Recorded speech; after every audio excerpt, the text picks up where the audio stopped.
Hi friends, dear AI KTNs, let's have a look for the questions which you'll be having in your unit test 1 examination, especially for the students who have recently joined the college and people who have missed the lectures. So one of the question in your question bank is explain the Norton's theorem and find the current across 1 ohm resistance. So let's have a short brief about Norton's theorem. Norton's theorem is exactly the opposite, or you can say converse of Thevenin's theorem. In Thevenin's, if you remember, if we have done 3 steps. In step 1 we did VTH, step 2 we did RTH, step 3 we have done the equivalent circuit. The similar thing you have in Norton's theorem. What do you exactly do in Norton's theorem? You replace the complex circuit by a current source and a resistance, and having a resistance from which you need to find the current. That is nothing but your RL, that is your load resistance. For example, in this question it is defined, find the current across 1 ohm. So wherever you need to find the current, that is nothing but your load resistance. So your load resistance is RL. So let's have a look at the circuit which is given to you.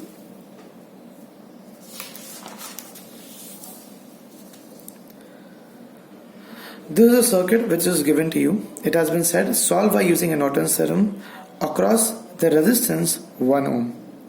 So your step 1 is you need to find the ISC current, or you can say IN. One and the same thing. I'm just representing IN because Norton's current or a short circuit current. Rule says in Norton's theorem in step 1, wherever you need to find the current, so you just need to short the resistance. So in this circuit, I need to find the current across 1 ohm. So I had to short the resistance. So after shorting it, always make it a point. In any sum, use the direction downwards. Don't get confused. In any sum, if the resistance would be in horizontal, so direction would be in right. If the resistance is in vertical, the direction will be in downwards. For any sum. So your first case is short the resistance from where you need to find the current and replace it by a downward direction ISC. Now let's give a current for every loop. Every loop and every mesh, a shorter loop. So this is a shorter loop in which no other loop can be formed. This is the shortest loop, a shortest loop, a shortest loop. So apply individual current to each and every loops. So all the current direction should be in clockwise. Always in any sum. No matter what is your direction, take it clockwise for any sum. Clockwise, clockwise, clockwise, clockwise. I1, I2, I3, I4. If you feel you want to give this one as I3, this one as I2, you can. That's totally your choice. It is constant. It doesn't matter at all. So you have given the current sign to all the smaller loops. I1, I2, I3 and I4. Let's start writing the equation. Just keep in mind you will be getting only that sum which will be having only 3 unknowns. In this case it is written 4 unknowns. That means one value you will be getting directly. So if you observe very carefully, in this loop you have a current source. That means your I1 and your current source are flowing in opposite direction. So I1 is flowing in this way and the current is flowing in this manner. That means since the direction is opposite, so the value for I1 would be exactly, you said right, minus 1 amperes. So let's have a look for this one. So in this there is no current source, so you can write the KVL equation for this mesh.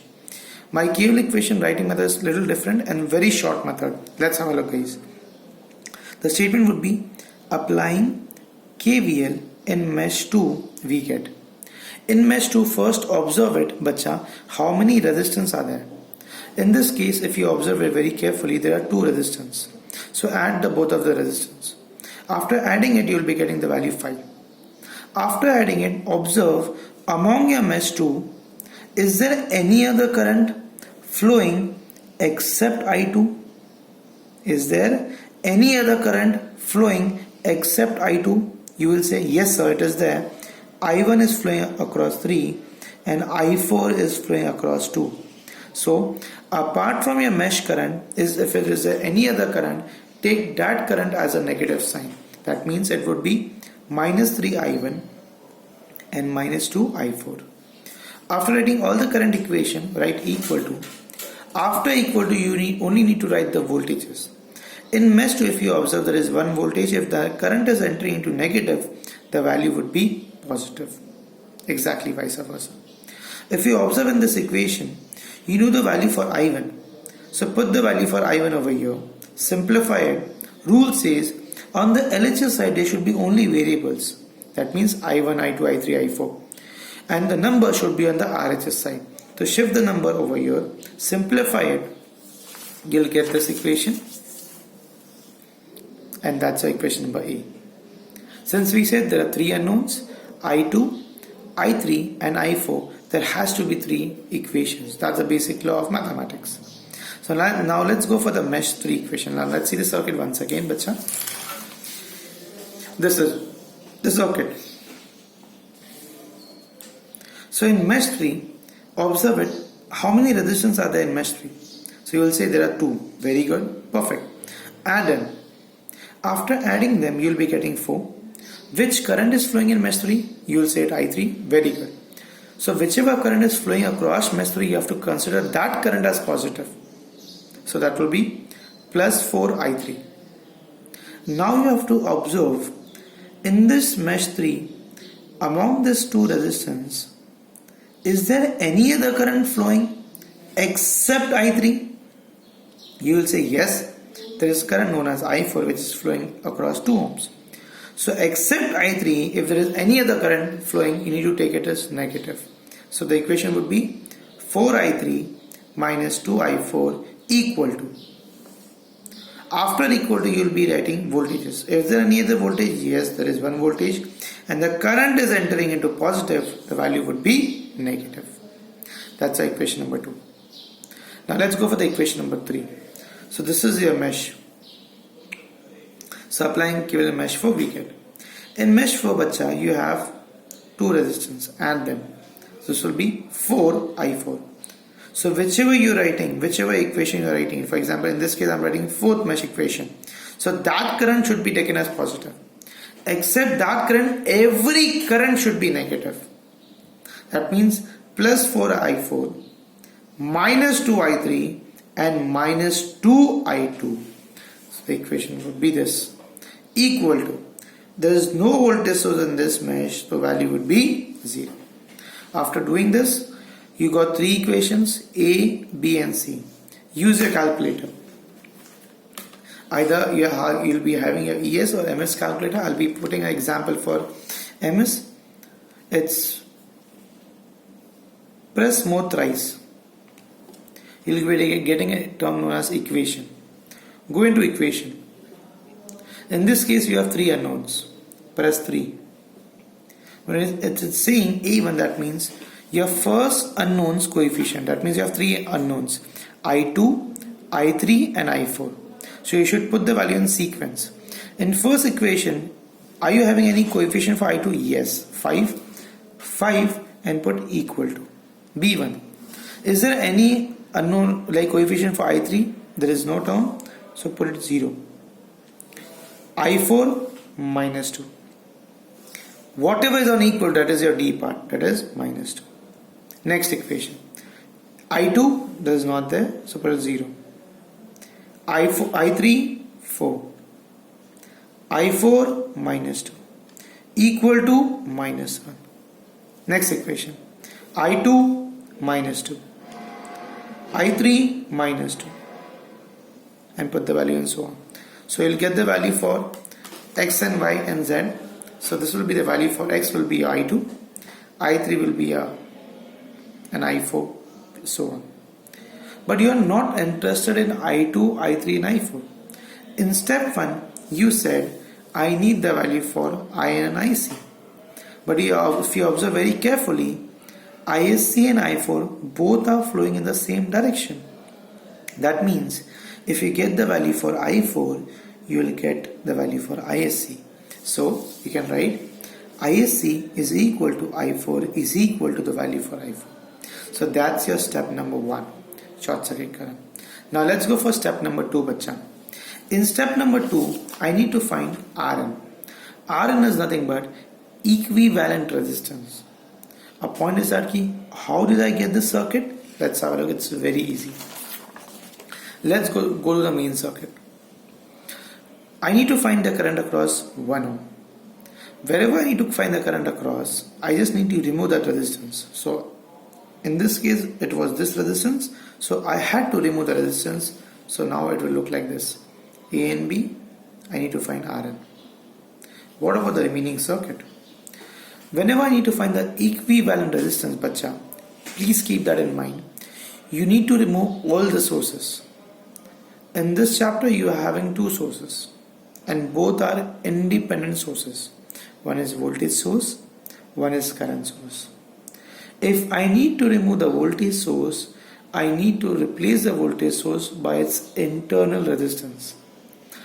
Voltage source internal resistance is 0. That is the reason you short the voltage source. Remember this point. You need to short the voltage source whenever you need to find RL. So I'm having a voltage source over here. I have to short the voltage source. So that's the reason I've shorted the voltage source. What about the current source? Even the current source is replaced by its internal resistance, but the current source internal resistance is infinity. That is the reason I need to open the current source. So that is the reason the current source in the circuit is not drawn, it is kept open, so it has been removed in circuit of Rn. So that is the way you have to draw the circuit for equivalent resistance. Now the next point is that how to resolve the circuit. For resolving the circuit, there are 3 steps. First thing, look at the circuit if there is anything in series. Second, anything in parallel. Third, anything in formation of star or delta. You have to combine the whole circuit into one resistance. So let's start with the series step. For series, the current should not break. That is the way you recognize it. Okay? If the current is flowing over here, there is a junction, it will break. So this is not in series. If the current is flowing over here, it will break. That means these two are not in series. If the current is flowing over here, it will break. These two are not in series. That means there is no combination in this circuit which is in series. So if series is failed, go for parallel case. When you talk about parallel, bacha, the logic of parallel is starting end point and ending point of two resistance should meet. So let's have a look. Let's check key starting point and ending point are meeting or not. If I take the case of this two resistance, so let's consider this as a starting point for this resistance. So this as a starting point for this resistance. The starting point are meeting. So let's consider the ending point as well. So the ending point for this resistance is this. The ending point of this resistance is this. You will say, sir, it's not meeting. I'll say, no, it's meeting. If it's meeting, then how? Let's observe it, bacha. This point and this point doesn't have any potential difference because there is nothing to break in this circuit. If there is nothing, so I can say this and this point are same. So in that way, the starting and ending point are meeting. So I can say 3 and 2 are parallel. So I'll combine these two resistance and replace these two resistance by a single resistance between these 2 points. So let's observe the further. What about this two resistance? The starting point of this is over here. The starting point of this is over here. That means if this is forming a junction, that means starting point is meeting. But for parallel case, the starting point and ending point both have to meet. So let's consider the ending point. This is the ending point for 2 ohms. This is the ending point of this 2 ohms. But again, if you observe it, this and this point are same. That means even the ending point is meeting. That means I need to combine these two resistance by a single resistance. And that single resistance should be between these 2 points. That means this should be combined with one resistance between these 2 points. This should be combined as one resistance between these 2 points. So your circuit should look like this format. So how to solve the parallel part? It's very simple. Put a bracket, 3 inverse plus 2 inverse, the whole bracket. That is a shortcut method to solve any things which are in parallel. That means you will have a bracket over here. 3. Inverse is just below the mode. 3 inverse plus 2 inverse, bracket close, the whole inverse. We'll get the value. Similarly, 2 and 2 in parallel, bracket 2 inverse plus 2 inverse, bracket close, inverse. Get the value. After getting the value, you have replaced it. So now, again if you're drawing a new circuit, again you have to start with series. Now check it. If a current is flowing across this, there is no break in the current. That means these two resistors are in series. So that is nothing but a value for Rn, which is a equivalent resistance for the circuit. That's just step 2. Now let's go for the easiest step of the circuit, that is your step 3. The step 3 is known as equivalent circuit for the Norton's theorem. In this case you need 3 things. One is ISC that you got from step 1, one is Rn which you got from step 2, and one is RL from where you need to find the current. It is always mentioned in the question. So you have all the 3 values, bacha. The only thing you have to take care of it, the ISC which you got is the value which you got is negative. If the value of ISC is negative, the direction in equivalent circuit should be downwards. But there should not be any negative sign over here. But if the ISC value would be positive, the direction in the equivalent circuit should be upwards. So keep that in mind. So now, ultimately I need to find the current across RL. So for using this, I need a formula known as current division rule. Okay, so let's have a look at the current division rule formula, bacha.